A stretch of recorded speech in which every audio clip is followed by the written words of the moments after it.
vai me bancar pra pagar minhas unhas, tá? Pagar meu cabelo, comprar minha roupa, entendeu? E você oferece o que pro homem? Tudo que ele quiser. Foi quando o Gyro finalmente entendeu. Tem uma pergunta que ela nunca fez em voz alta, mas que aparece sozinha de madrugada sem pedir licença. E se eu tivesse escolhido diferente? Essa pergunta não pede resposta, ela só pede silêncio. Eu traí e me arrependi. Até hoje eu sinto um vazio enorme dentro de mim, um arrependimento, porque eu tinha um marido bom, nosso relacionamento era maravilhoso, não tinha nada a reclamar, nunca deixou faltar nada pra mim, era trabalhador. A gente viveu por 5 anos juntos e minhas amigas, né, fizeram minha cabeça para que eu acabasse com o meu relacionamento. Infelizmente eu acabei e elas falavam, vamos curtir a vida. Elas me chamavam pra balada, pra curtir, pra festas. Falavam, você é muito nova pra estar em um relacionamento, presa em um relacionamento, você não é feliz, vamos curtir. E foi então que eu fui em uma festa e elas me apresentaram um rapaz muito bonito, muito encantador, legal.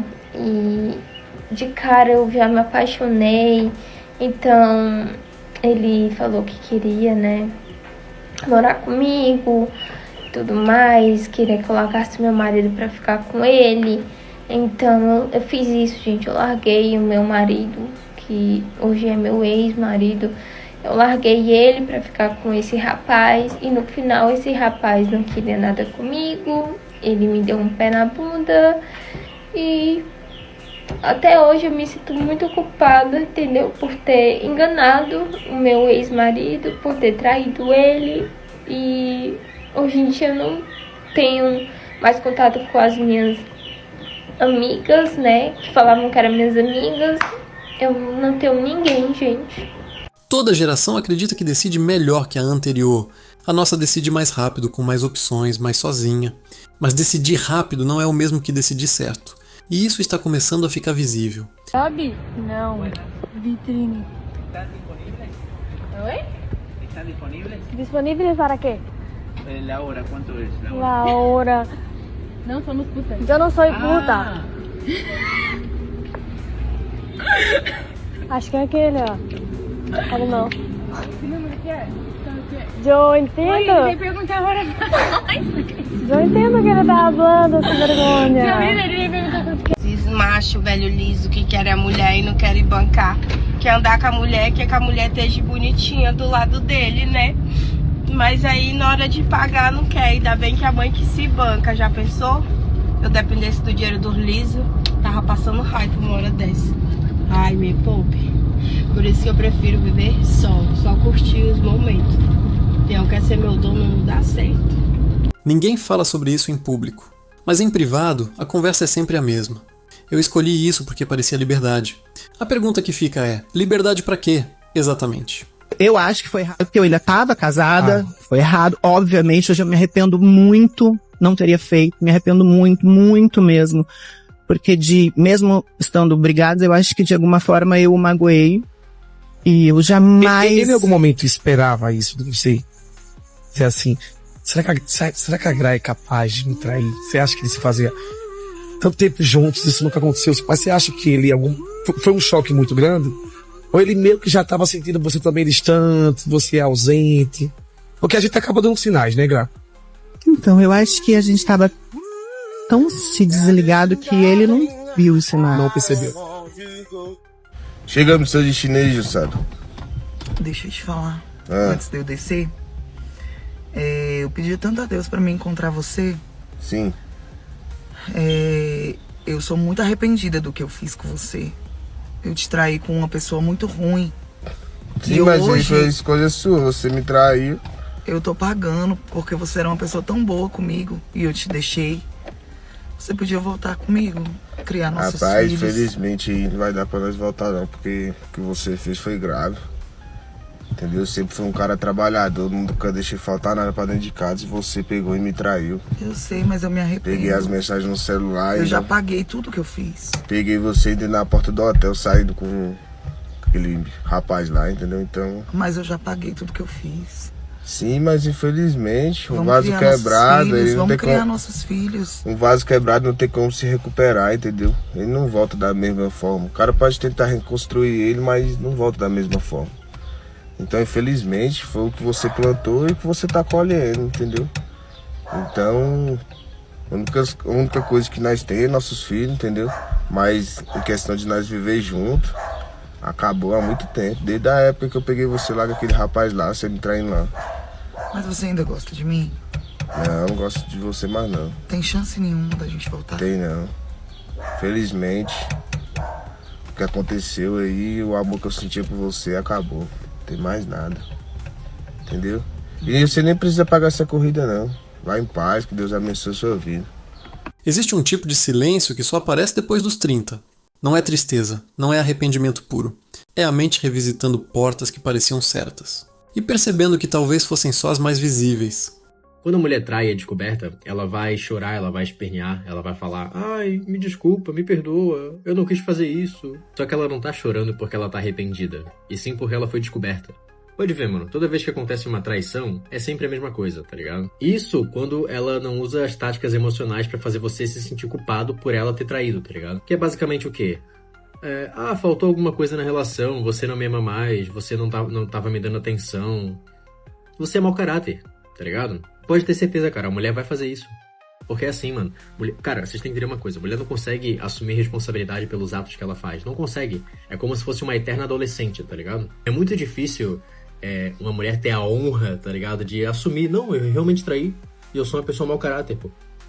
Muito difícil, mano. Então assim, por que eu tô fazendo esse vídeo? Pra você entender, cara, que não se conversa com pessoas que traem. Não se conversa, mano. Você simplesmente vai embora. Você resolveu me trair? Tá bom. Tchau. Boa sorte. O BO agora é de outra pessoa, não é mais meu. Sabe por quê? Porque se tu ficar, vai acontecer isso. Ela vai chorar. Ai, meu Deus, me perdoa. Não quis fazer isso. Vai tentar te manipular. Ai, meu Deus, eu faço tudo o que você quiser. Você vai fazer tudo comigo. Eu deixo você fazer tudo. Ou vai te manipular pra fazer você se sentir culpado. Não, mas a culpa é sua, porque você tava faltando coisa na relação, não me dava mais carinho, não me dava mais amor.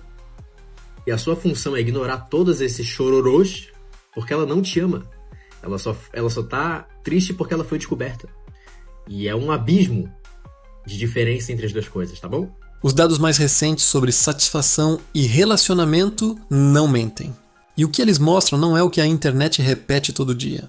A realidade é mais complicada e mais humana do que qualquer regra de 5 passos. E é exatamente isso que vamos olhar de frente agora. Rapaziada, isso aqui é a visão que eu digo pra vocês, ó. Pegue suas coisas e ande só, certo? Já andei com várias pessoas dentro do meu carro pra curtir som, entendeu? E quando eu precisei, pularam do barco, certo? Eu aprendi, rapaziada, que você só tem valor pelas coisas que você tem, não pela pessoa que você é. Então eu vou ter valor, sabe o que é? Andando sozinho, certo? Quero amizade com ninguém, certo? Dos que eu andava, porque não me serve pra nada, nunca me serviu. Só servia pra andar com o cara por causa das coisas do cara. Então, rapaziada, a gente tem que tirar pessoas ruins da vida da gente, certo, meus parceiros? Pra gente progredir na vida da gente, a gente tem que tirar pessoas que não somam. Então, rapaz, quando eu caí, saiu muitas pessoas de mim. Então, eu peguei a visão, continuar assim, ó, sozinho, ó. Só eu e Deus. Mas ninguém. Ninguém tem amigo, hein, rapaziada? Ninguém tem amigo. As pessoas só vêm falar com você pelo aquilo que você tem e pelo aquilo que atrai eles. Mas não pela pessoa que você é. Então a visão tá aí e pega quem pegou. Vambora. Tem uma cena que se repete. Em silêncio. Em milhares de quartos diferentes. Todas as noites. Uma mulher está deitada, o teto acima dela. O celular já no modo escuro pousado ao lado do travesseiro. E por um segundo, só um segundo, a mente para de fingir que está tudo resolvido. E uma pergunta entra. Não é dramática. Não vem com música de fundo. Ela só aparece. Será que eu escolhi certo? E o mais estranho não é a pergunta. É o que vem depois dela. Nada. Nenhuma resposta clara. Só um silêncio que pesa um pouco mais do que deveria. Antes de continuar, se você está aqui porque essa cena fez sentido para você, de algum jeito, talvez seja um bom momento para se inscrever no canal. Não como favor, mas como combinado. Aqui a gente fala sobre essas coisas que normalmente ficam só na cabeça das pessoas, sem filtro, sem fórmula pronta. Se isso tem valor para você, fica.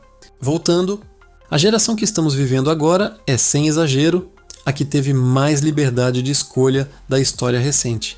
Escolher onde morar, escolher com quem ficar, por quanto tempo, sob quais regras, escolher se quer filhos, quando ou se quer simplesmente não ter.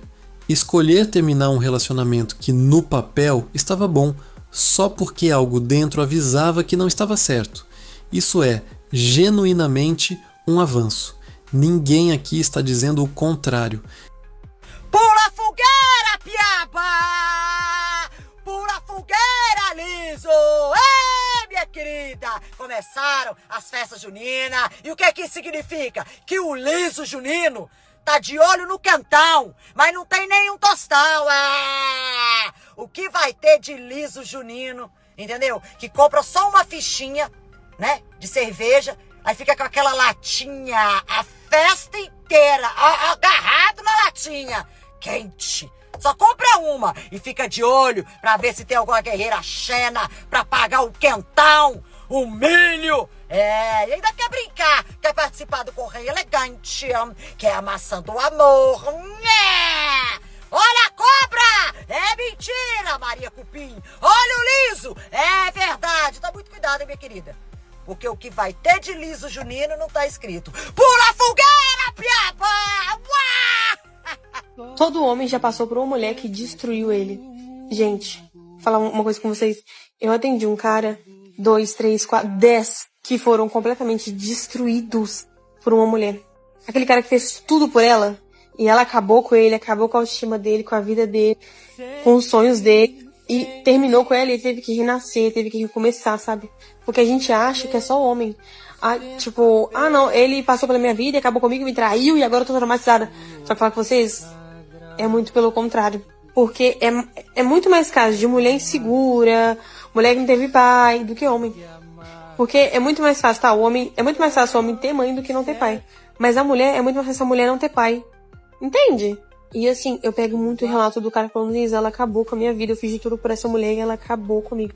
Porque é muita mulher insegura, gente, é muita mulher que prende o cara, achando que ele te surpreender, ele não vai me trair, não, eu quero que você pare de trabalhar, eu quero que você pare de falar com tua pessoa, eu quero que você brigue com sua família. Então assim, é muita mulher também que acaba com o cara. Porque vocês vivem no senso comum.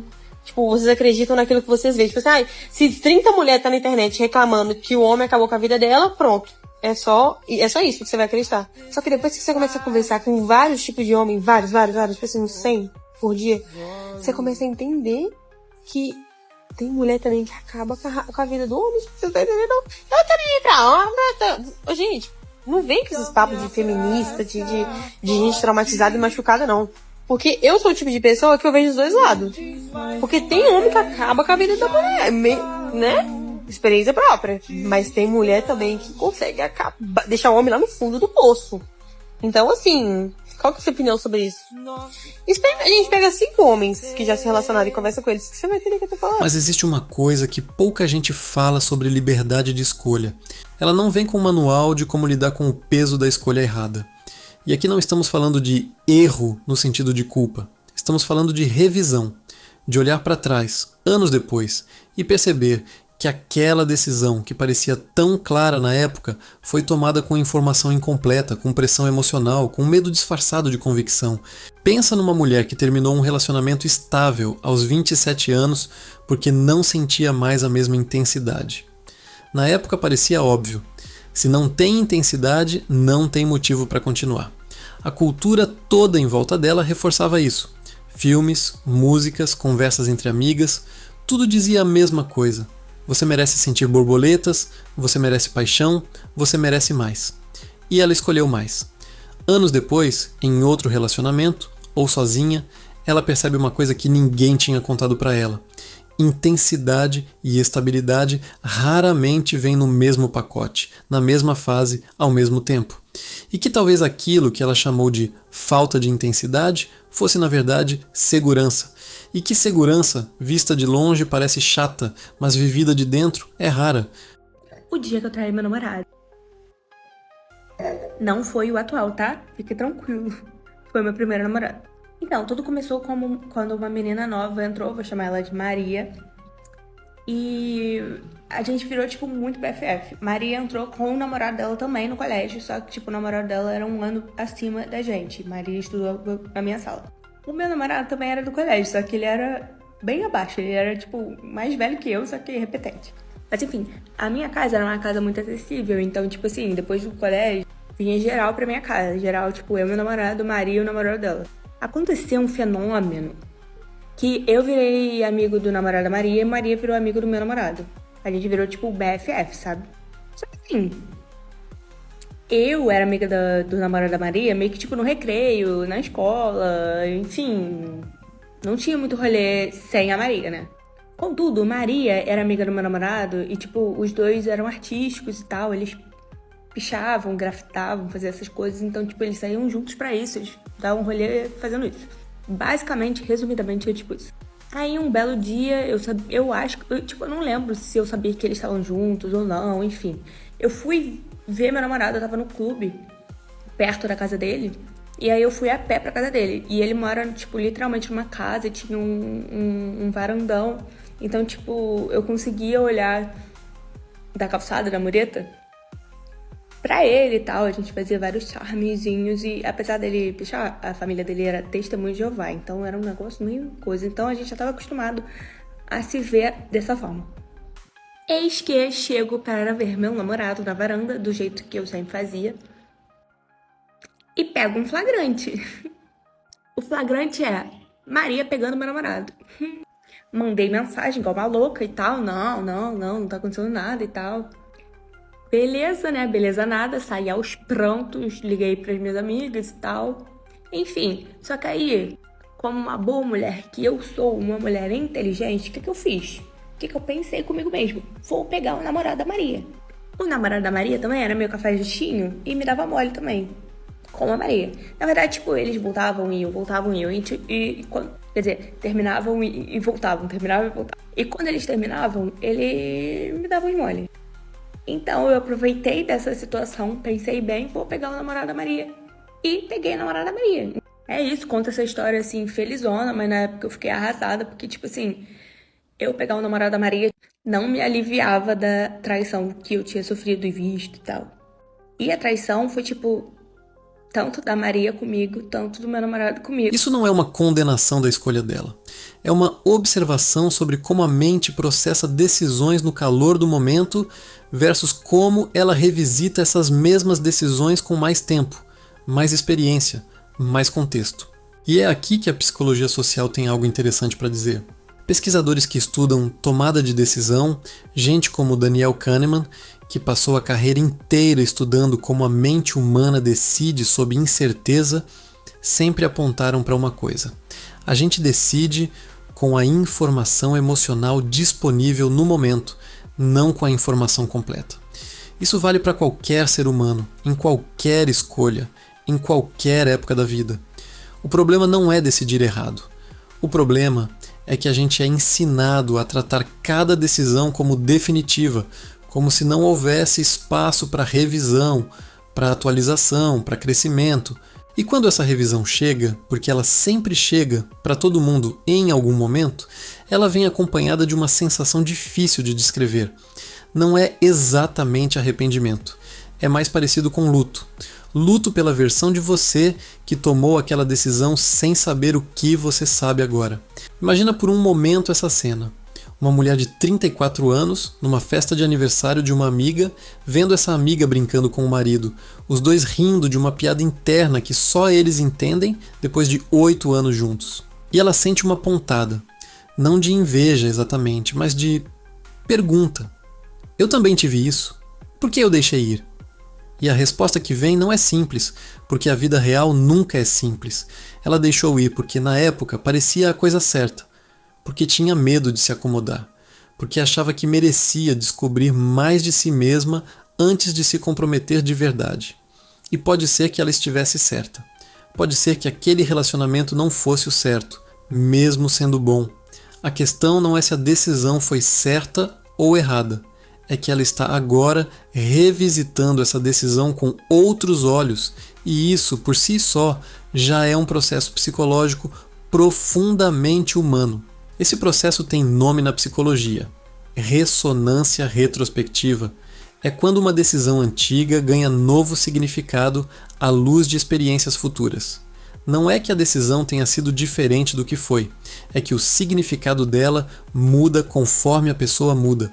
E isso acontece com todo mundo, em todas as áreas da vida: carreira, amizades, lugares onde moramos, pessoas que deixamos de lado. Só que quando o assunto é relacionamento e intimidade, esse processo fica mais visível, mais carregado, porque ele toca direto na pergunta que todo ser humano carrega: estou sendo visto e amado do jeito que eu sou? Aqui chega um ponto importante e vale desacelerar para falar dele com cuidado. Rever uma decisão não significa que ela foi um erro. Significa que você cresceu o suficiente para olhar para ela com outros olhos. Isso é maturidade, não fracasso. A cultura moderna, especialmente nas redes sociais, tem uma tendência perigosa de transformar todo momento de reflexão em autoflagelação, como se toda dúvida precisasse ser resolvida com um "eu devia ter feito diferente" categórico. Mas a vida real não funciona assim. As decisões que tomamos no passado foram tomadas pela pessoa que éramos no passado, com as ferramentas emocionais que tínhamos disponíveis naquele momento. Julgar essa pessoa com os olhos de quem você é hoje é, na melhor das hipóteses, injusto. Na pior, é cruel com você mesma. E talvez seja esse o ponto mais importante de tudo isso. A diferença entre revisão e arrependimento destrutivo está na intenção. Revisão pergunta: o que eu aprendi com isso? Arrependimento destrutivo pergunta: por que eu fui tão burra? A primeira pergunta abre espaço para crescimento. A segunda só fecha portas e aumenta o peso. Vamos olhar outro ângulo dessa história, porque ela não é só sobre relacionamentos românticos.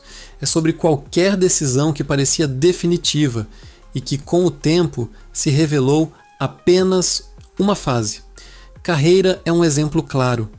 Quantas mulheres escolheram, aos 20 e poucos anos, uma profissão segura, estável, que os pais aprovavam? E hoje, 10 ou 15 anos depois, sentem aquele aperto no peito ao pensar no que poderia ter sido se tivessem escolhido o caminho que realmente queriam? Isso não é fraqueza. É a mente humana fazendo exatamente o que ela é programada para fazer: comparar realidades possíveis e tentar aprender com a diferença entre elas. A neurociência tem um termo para isso também: contrafactual. A capacidade de imaginar o que poderia ter sido é uma das funções cognitivas mais sofisticadas que temos. Ela existe porque nos ajuda a aprender, a ajustar comportamento futuro, a evitar repetir padrões que não funcionaram. O problema é quando essa capacidade vira um loop sem saída, quando a pessoa fica presa revisitando a mesma decisão sem nunca transformar essa revisão em ação ou em paz. E é exatamente aqui que mora a virada de percepção que esse vídeo quer te entregar. Rever uma decisão só tem valor se essa revisão te leva a algum lugar novo. Se ela só te mantém presa no mesmo ponto, repetindo a mesma pergunta sem nunca responder, ela deixa de ser reflexão e passa a ser ruminação. E ruminação, ao contrário do que muita gente pensa, não é sinal de profundidade emocional. É sinal de que a mente está tentando resolver algo que só pode ser resolvido com ação, não com mais pensamento. Então, o que fazer com isso na prática quando a pergunta "será que eu escolhi certo?" aparece de madrugada? Primeiro, reconhecer que a pergunta é normal. Ela não significa que você fez tudo errado. Significa que você está numa fase da vida em que tem mais experiência para avaliar decisões antigas. E isso é, paradoxalmente, um sinal de crescimento, não de fracasso. Segundo, separar revisão de autopunição. Pergunte a si mesma o que aprendeu, não o que perdeu. A pergunta "o que essa experiência me ensinou sobre o que eu realmente preciso?" é infinitamente mais produtiva do que "por que eu não vi isso antes?" Se você quer continuar essa conversa, esse espaço de pensar sobre as próprias escolhas sem pressa e sem fórmula pronta, fica por aqui. se inscreve, ativa o sininho, deixa o like. Não porque é obrigação de fim de vídeo, mas porque se isso fez sentido para você, provavelmente vai fazer sentido para mais alguém que ainda não chegou até aqui. A vida não dá certo de primeira para ninguém, mas ela também não termina na decisão que você revisita à noite. Ela continua exatamente no momento em que você decide, com a clareza que tem hoje, o que fazer com tudo o que aprendeu.